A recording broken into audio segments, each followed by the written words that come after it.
Hi everyone, this is Be Divine, and I really hope that you're awesome right now. And we have a new start coming with this brand new moon in Cancer. And we're going to be looking at a little bit of a reading for this today and just sort of getting us in tune with the Cancer energy. Cancer energy is all about the home, it's all about that nurturing, caring, motherly energy. And it's also about sensitivities as well. We are moving into bigger cycles. So when there is a new moon, we always have a new beginning. And it means that the things that were closing out a couple of weeks ago, we start seeing new things coming forward now because of the decisions that we've made. The nodes are also changing. So what this can mean is whatever was going on in between 2004 and 2006 for you, was this a pivotal time in your life? Did things begin to suddenly change at that aspect of your life? What was going on? I know I was moving to a new location and I was leaving a lot of issues behind, only to begin some new issues that I wasn't aware of at the time. But I knew that I was making a long distance journey and changes were afoot. So with the energy of the new moon in Cancer, it's also a time for you to let people who are very important in your life, people who have been nothing but kind to you, let them come a little bit forward. Review your goals. Have things changed since 2004 for you?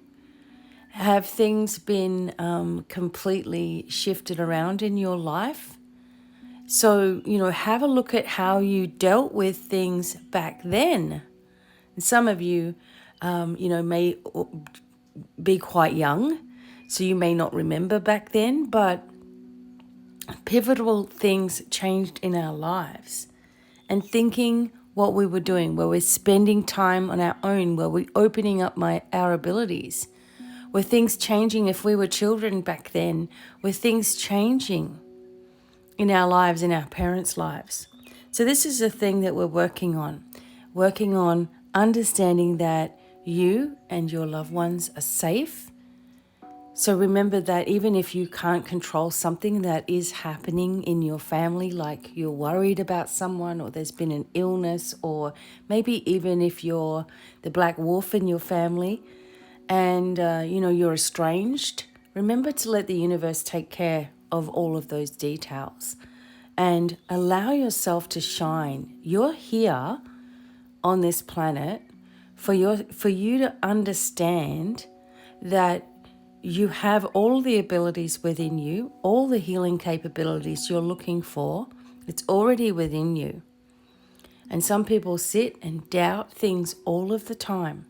And it's really not my job to try to hold someone's hand for the rest of their life and pull them up, but to show you how to do it. And if you decide to do it, there's more where that came from.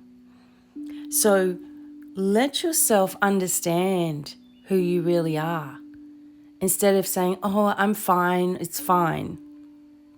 Let yourself understand. Let's see what else starts to come in. I'm going to use these moon cards. Why not? What else is this new energy bringing into us? Don't let pride get in your way. So a new start often comes with having to be confident, because you may not, or, you're starting something, you don't know how it's going to go, what people are going to think, and will it bring in the success, or will you be happy? Or, when you're starting a new job, there's all these fears that come to the surface. And, when you're starting something new, just when you're even used to doing something and you start a new section of your work or something like that, you can't let things get in the way of yourself, especially other people. And if you're anything like me, you've spent so much of your time throughout your life, especially when I was younger, worrying about the opinions, thoughts, values, issues of other people and really trying to fit in somewhere. And the only place that I found myself fitting in was with me, with my purpose, with opening up a pathway differently to anybody else, because that's how I was anyway. So why not just use that to my benefit? Don't let anything stop you right now. It seems like there's this confidence streak that's coming in with Leo. Okay? Don't have to be a Leo to absorb the energy of it. Bring love into the situation. And also really think clearly about what your goals are, right? What are your goals for the future? You know, if you had everything you wanted right now, if you had all the money in China and you didn't have any confidence issues, you're the most beautiful or handsome person in the world, you had the best body, whatever it is that you strive for, what if it was already in your lap right now? Then what? Some people will just go, oh, well, I hadn't thought about actually getting it. Or how could that even be possible? So if you haven't thought about having everything that you desire, how's it possibly going to come to you? If it's always a thought, a hope, a wish away, it's all it will be. You have to own the energy of the things that you want, which means listening to your intuitive impulses, okay, with regards to food, with regards to career, with regards to friends, family, situations. That's where the guidance comes in of what's next on your pathway, right? Even for someone like myself, you know, I can't really sit there and say, well, this is going to happen to me and I'm going to have this and I'm going to have that and the other, because that's a limitation as well. So what I do is I accept the best timeline possible for myself and my family and just accept that it's already occurring. There's no problem. And even if there is an issue, it's for a reason. It's not for a punishment.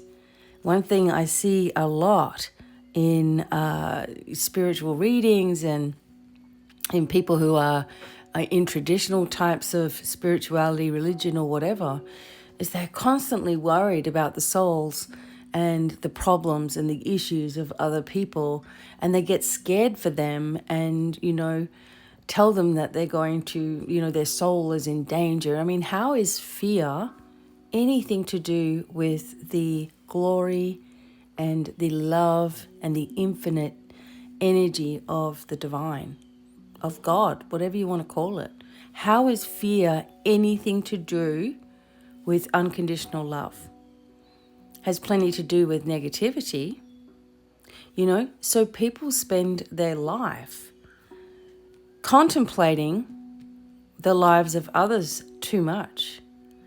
And you're being asked to take that time for yourself, because only when you do that do you have the skill and the abilities awakening that you're looking for.